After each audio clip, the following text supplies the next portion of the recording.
اعوذ باللہ من الشیطان الرجیم بسم اللہ الرحمن الرحیم ربی اشرح لی صدری ویسر لی امری واحلل عقدۃ من لسانی یفقہوا قولی ربی زدنی علما۔ السلام علیکم ورحمۃ اللہ وبرکاتہ اسٹوڈنٹس، امید کرتی ہوں آپ خیریت سے ہوں گی اور اردو کی ڈائری اچھے طریقے سے یاد کر رہی ہوں گی۔ تو آج بھی آپ لوگوں کی جو اردو کی ڈائری ہے اس کی طرف آ جاتے ہیں، وہ دیکھتے ہیں۔ لیکچر نمبر 14 16 جولائی سن 2020 کی یہ آپ کی ڈائری ہے اور جماعت دہم کے لیے مضمون اردو، اور آج کا جو آپ کا عنوان ہے وہ ہے سبق نمبر 6 جس کا نام ہے ملمہ۔ تو سبق کے تدریسی مقاصد پر آ جاتے ہیں۔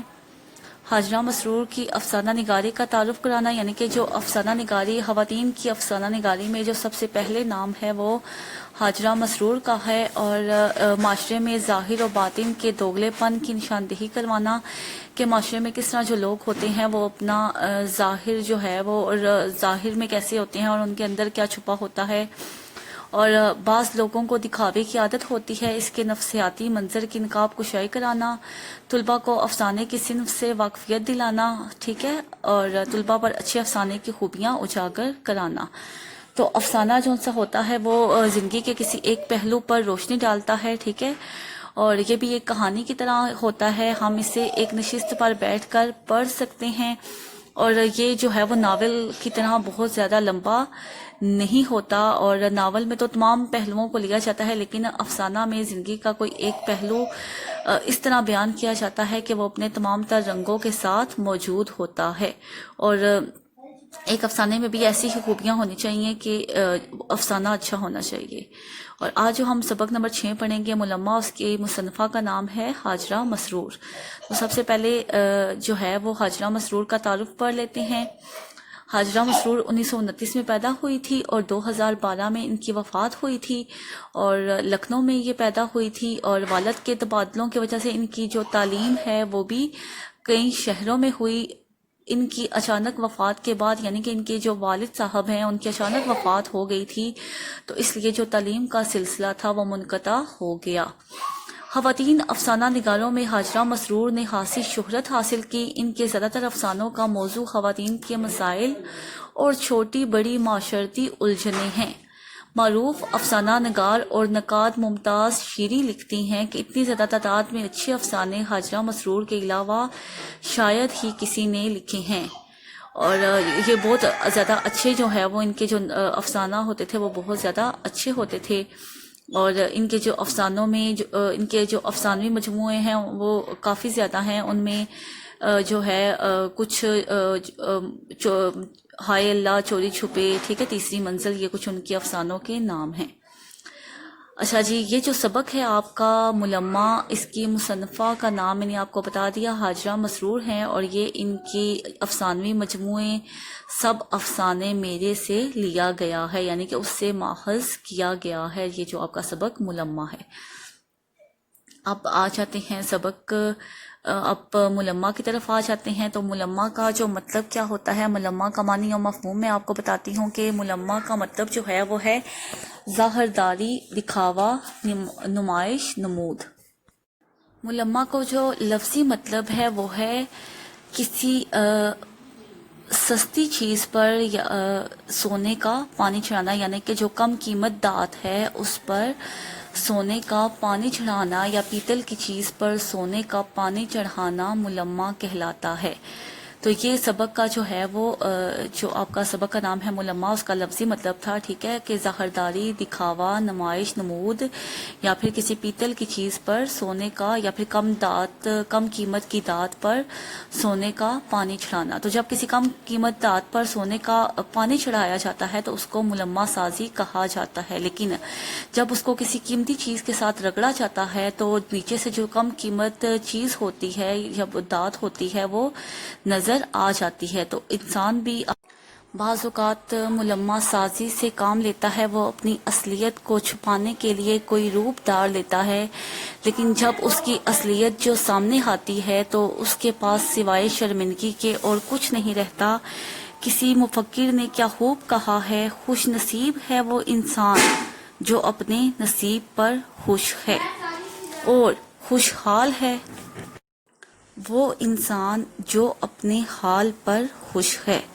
تو قرآن مجید میں بھی ارشاد باری تعالیٰ ہے، اگر تم شکر ادا کرو گے تو میں تمہیں اور نعمت دوں گا، یعنی کہ اس نعمت کے اندر اور اضافہ کر دوں گا۔ تو ہمیں جو ہے وہ ہر حال میں اللہ تعالیٰ کا شکر گزار رہنا چاہیے، ہمیں اپنی اصلیت چھپانی نہیں چاہیے۔ جس حال میں ہمیں اللہ تعالیٰ رکھے ہمیں اس حال میں ہی خوش رہنا چاہیے، کیونکہ جب اصلیت سامنے آتی ہے، جو لوگ ملما سازی سے کام کرتے ہیں، تو جب ان کی اصلیت سامنے آتی ہے تو ان کے پاس سوائے شرمندگی کے اور کوئی چارہ نہیں ہوتا۔ تو اب آ جاتے ہیں سبق ملما کے خلاصے پر۔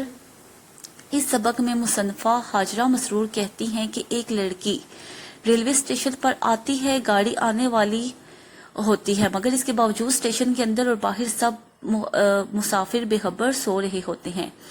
لڑکی نے کلی سے ٹکٹ گھر نہ کھلنے کی وجہ پوچھی تو کلی نے بتایا کہ یہ گاڑی ہمیشہ لیٹ آتی ہے۔ لڑکی نے ایک قیمتی ریشمی برقع پہن رکھا ہوتا ہے۔ جب کلی اس کو زمین پر بیٹھنے کو کہتا ہے، لڑکی غصے سے کہتی ہے کہ میں نے اتنا خوبصورت برقع پہنا ہے، میں نہیں بیٹھوں گی۔ اسی دوران اس کو ایک نوجوان پر نظر پڑتی ہے جو وہ اس کی طرف آ رہا ہوتا ہے۔ کچھ دیر میں نوجوان سامنے آتا ہے اور کلی سے مخاطب ہو کر کہتا ہے کہ ان کو زنانہ ویٹنگ روم میں لے جاؤ، اور کلی کی جانب ہی دیکھتے ہوئے لڑکی سے پوچھتا ہے کہ ٹکٹ سیکنڈ کلاس کا چاہیے یا انٹر کا۔ لڑکی سناٹے میں آ جاتی ہے کیونکہ وہ ایک نہایت غریب اور پسماندہ گھر سے تعلق رکھتی ہے۔ یہ برقع اور نفیس سامان ہی اس کی کل کائنات ہے۔ اس کے والد کا انتقال ہو چکا ہے اور چچا نے ان کو پالا ہے۔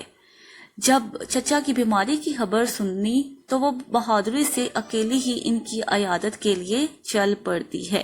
تو اپنے چچا کی عیادت کے لیے لڑکی جو ہے وہ سفر کر رہی ہوتی ہے۔ کلی نے خبر دی کہ ٹکٹ گھر کھل چکا ہے۔ لڑکی نے نظریں بچاتے ہوئے تھرڈ کلاس کا ٹکٹ لیا۔ جب گاڑی پر سوار ہونے لگی تو وہی نوجوان اس کو دکھائی دیا۔ لڑکی جلدی سے انٹر کلاس کی طرف بڑھ گئی اور اس میں سوار ہو گئی۔ اسے ڈر تھا کہ کہیں اس کا ٹکٹ دیکھ لیا گیا تو اس کا راز فاش ہو جائے گا۔ گاڑی چل دی مگر اب وہ نوجوان اسے کہیں دکھائی نہ دیا۔ لڑکی کو اپنے اوپر رہ رہ کر افسوس ہو رہا تھا کہ آخر اس ملمہ کا کیا فائدہ، ایک نوجوان سے اس قدر متاثر ہونے کی کیا وجہ؟ دنیا میں امیر غریب سبھی بستے ہیں۔ پھر آخر اس کا اسٹیشن آ گیا اور وہ گاڑی سے اتر گئی اور اس کے یہ حسان جاتے رہے کہ وہ لڑکا بھی وہی اسٹیشن پر کھڑا تھا اور وہ اس کا ٹکٹ دیکھ لیتا ہے اور اس طرح اس پر اس کا راز فاش ہو جاتا ہے۔ لڑکی جب چچا کے گھر پہنچتی ہے تو اس کا پرجوش استقبال کیا جاتا ہے، مگر اسے ان سب سے کوئی دلچسپی بھی نہیں ہوتی۔ چائے بھی اسے کڑوی دوا معلوم ہوتی ہے۔ سب سے مل کر وہ چھت پر دھوپ کھانے کے لیے جاتی ہے۔ پڑوس کے مکان میں دیکھتی ہے تو ایک کچے صحن میں تہمت باندھے چارپائی پر ایک لڑکا اوندا پڑا ہے۔ اچانک اس نے کروٹ بدلی تو لڑکی نے دیکھا کہ یہ تو وہی اسٹیشن والا امیر زادہ ہے۔ دونوں کی نظریں چار ہوئی اور دونوں پر جو ان کی اصلیت تھی وہ فاش ہو گئی، یعنی کہ لڑکی نے ایک خوبصورت برقع زیب تن کیا ہوتا ہے جس میں اس کی ساری غریبی چھپی ہوتی ہے، اور لڑکے نے بھی ایک اوور کوٹ پہنا ہوتا ہے جس سے وہ بہت زیادہ امیر دکھائی دے رہا ہوتا ہے، تو دونوں کی اصلیت فاش ہو جاتی ہے۔ اچھا اسٹوڈینٹس، اب مشق کی طرف آ جاتے ہیں۔ مشق میں جو آپ کا سوال نمبر 1 ہے وہ دیکھ لیتے ہیں۔ سوال نمبر 1 ہے کہ کلی نے لڑکی کے پلیٹ فارم پر بیٹھ جانے کے لیے کہا تو اس پر لڑکی نے کس رویے کا اظہار کیا؟ تو لڑکی جو ان سے ہے وہ بہت غصے کا اظہار کرتی ہے۔ وہ کہتی ہے کہ میں نے ایک خوبصورت ریشمی برقع اوڑھ رکھا ہے، اور وہ جو ان سے ہے وہ دیکھنے میں بھی ایک امیر زادی ہی معلوم ہو رہی ہوتی ہے، تو وہ کہتی ہے کہ میں نیچے نہیں بیٹھوں گی۔ اچھا، لڑکی سفر کیوں کر رہی ہوتی ہے؟ کیونکہ اس کے چچا بیمار ہوتے ہیں، اس کی عیادت کے لیے جا رہی ہوتی ہے۔ گھر والوں نے عقیل جو اس کا بھائی ہوتا ہے اس کو ساتھ جانے کا مشورہ دیا، تو لڑکی نے کیا جواب دیا؟ تو لڑکی نے کہا کہ میں کوئی لڈو پیڑا ہوں جو مجھے کوئی کھا جائے گا اور عقیل کو دیکھ کر ڈر کے مارے اگل دے گا۔ جب لڑکی اسٹیشن پہنچی تو اس نے سب سے پہلے کیا دیکھا؟ جب لڑکی اسٹیشن پہنچی تو اس نے دیکھا کہ سینکڑوں جو آدمی تھے وہ لاشوں کی طرح زمین پر سو رہے تھے، اور ایسا معلوم ہوتا تھا کہ ان کو سفر کرنا ہی نہ ہو۔ اچھا جی، لڑکی جس ڈبے میں سوار ہوئی اس کا ماحول کیسا تھا؟ لڑکی جس ڈبے میں سوار ہوئی اس میں 2 سیٹوں پر 2 عورتیں رنگین لحافوں میں لپٹی ہوئی تھی، اور یعنی کہ اتنی زیادہ رش تھی اور پوٹلیاں بڑی بڑی بندی ہوئی پڑی ہوئی تھی اور کسی کو بیٹھنے کے لیے جگہ نہیں مل رہی تھی. تیسری سیٹ پر کونے میں ایک عورت بالکل پتلی بیٹھی تھی جو اپنے بچے کو دودھ پلا رہی تھی. اچھا ایم سی کیوز کی طرف آ جاتے ہیں. پہلے سبق ملمہ سب افسانے میرے سے لیا گیا ہے. لڑکی آنے میں ٹرین آنے میں کتنی دیر باقی تھی؟ 15 منٹ. سبق ملمہ اصناف ادب کے لحاظ سے کیا ہے؟ اصناف ادب کے لحاظ سے افسانہ ہے. ملمہ کس کی تحریر ہے؟ حاجرہ مسرور کی. لڑکی نے کلی کو کتنی رقم دی؟ 8. لڑکی کے سفر کا مقصد بیمار چچا کی عیادت. لڑکی نے ریل کا سفر کس درجے میں کیا؟ انٹر. تو یہ آپ لوگوں کے جو ہے وہ کچھ ایم سی کیوز تھے، ان کے آنسر میں نے آپ کو بتا دیے ہیں. اور یہ آپ لوگوں کے ایم سی کیوز تھے. اور لڑکی پر امیر زادی کی اصلیت، جب وہ چچا کے گھر جاتی ہے تو چھت پر جاتی ہے تو دیکھتی ہے کہ صحن پر ایک عورت جو ہے وہ باجرے کی موٹی موٹی روٹیاں پکا رہی ہوتی ہے اور پاس ہی ایک لڑکا سوتا ہے. جب وہ کروٹ بدلتا ہے تو وہ اس کو پہچان لیتی ہے اور لڑکا بھی اس لڑکی کو دیکھ لیتا ہے اور دونوں پر اصلیت واضح ہو جاتی ہے. اچھا جی، سبق کے متن کو مد نظر رکھتے ہوئے درست یا غلط پر نشان لگائیں. تو گاڑی ہمیشہ لیٹ رہتی تھی، کلی نے کہا درست. لڑکی کو ماموں کی بیماری کا ہاتھ ملا، کراس. لڑکی 1 روپے کا سکہ پا کر خوش ہو گیا، کلی 1 روپے کا سکہ پا کر خوش ہو گیا، کراس. چچا کے ہاں لڑکی کا استقبال خوشی سے کیا گیا، ٹک. تو یہ آپ لوگوں کی ساری مشق تھی، یہ بھی میں نے آپ کو سمجھا. ڈائری کی طرف آ جاتے ہیں. ڈائری ہے آپ کی سبق نمبر 6 مکمل یاد کر کے لکھنا ہے. پہلے آپ نے اچھے طریقے سے یاد کرنا ہے اور پھر اس کو لکھنا بھی ہے. لیکچر کا اختتام دعا پر کر لیتے ہیں. سبحانک اللہم و بحمدک اشہد ان لا الہ الا انت استغفرک و اتوب الیک. اللہ حافظ.